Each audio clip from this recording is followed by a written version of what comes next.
Hello, welcome back in Aleppo. A team of U.S. Navy SEALs, including Senior Chief John Kelly, rescue a CIA operative taken hostage by a suspected pro-Assad paramilitary group. The mission is sanctioned by CIA officer Ritter, who says that the operative is held by Syrian troops in a nearby building. Ritter was the CIA officer on the ground in Aleppo, guiding the extraction. The situation escalates as the SEALs discover that the captors are actually Russian military. The location was not a safe house, but a Russian arms depot. Ritter had lied. In a counterattack, Greer fell through a hole in the floor and was surrounded by Russian troops. Ritter wanted the SEALs to focus on the operative, but Kelly stays behind to save Greer and getting her out as well. In the resulting shootout, several Russian troops are eliminated. Once the team is airborne, Ritter orders a missile strike at the target to remove all evidence of U.S. involvement. 3 months later, Kelly is thinking about retiring from the military and taking up a job in private security, which has good hours and good pay. In apparent retaliation for their role in the mission, several members of the team are covertly killed by Russian FSB operatives. Kelly's pregnant wife Pam is murdered when the Russians break into their house. Kelly was downstairs listening to music with his headphones and did not hear the attackers entering his house. Kelly realizes something is wrong when his laptop battery goes dead. Kelly kills all but one of the attackers, Viktor Rykov. Viktor could not kill Kelly as he was out of bullets, but they had both managed to severely injure each other with bullet wounds. Kelly is discovered and rushed to the hospital with near-fatal wounds. Meanwhile, in Washington, D.C., Kelly's SEAL team leader and friend, Lieutenant Commander Karen Greer, meets with CIA officer Robert Ritter and Secretary of Defense Thomas Clay to discuss how the FSB discovered the SEALs' identities and review their response options.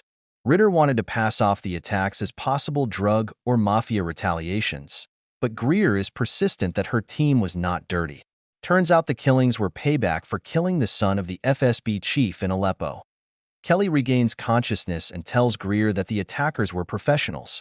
He adds that the man found dead in Pam's bedroom was not shot by him, and that one man managed to get away.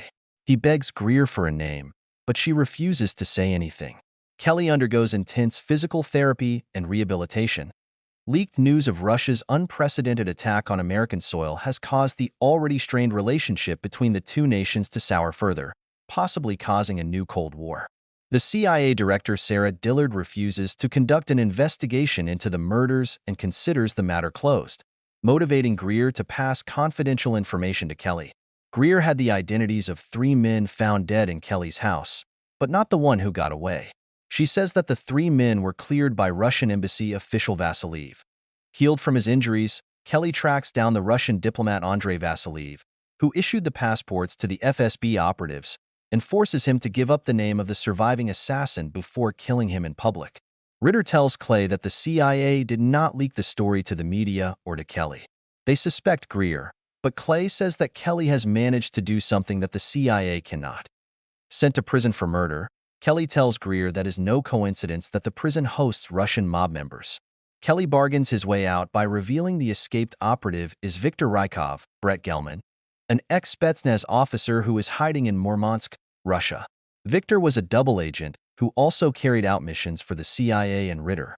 Viktor believes that the U.S. could be brought down to its knees by a few strategically planned strikes. The CIA believed Viktor was dead. Greer recommends against letting Kelly participate in Rykov's capture. Clay overrules her on the condition that Kelly serves his sentence after the mission.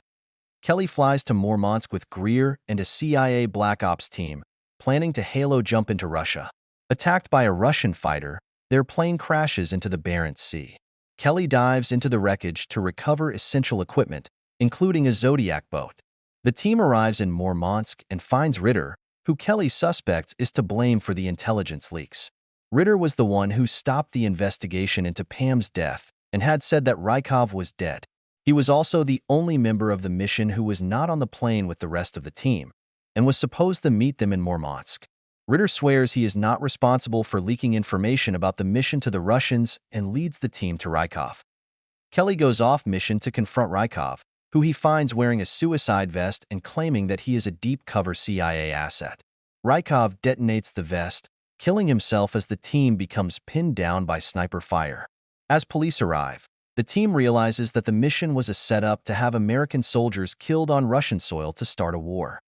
Kelly volunteers to cover the team's escape. Since he is a convicted murderer, his death could be plausibly denied. Kelly buys the team time to reach safety but is badly injured. He then uses an explosion as cover to steal a police uniform and hijacks an ambulance to escape. Kelly and the surviving team members leave the country by boat. Ritter officially reports Kelly is dead, allowing him to hunt for the traitor. Back in D.C., Kelly confronts Clay and forces him into his car. After Kelly threatens Clay's family, he confesses to being behind the intelligence leaks and orchestrating the conflict between the U.S. and Russia. Clay wanted to start a war with Russia to boost the economy and unite the American people against a common enemy. Kelly drives the car over a bridge and lets it sink to the bottom of the Potomac River, drowning Clay. Kelly escapes with a recording of the confession, with the help of Greer, who was waiting in the river with diving gear. At Washington Union Station, Greer gives Kelly a new identity provided by Ritter. He leaves to begin his new life as John Clark. 1 year later, Clark meets with a newly promoted Deputy Director Ritter and proposes the creation of a multinational counterterrorism team, codename Rainbow. Thank you for watching and don't forget to subscribe.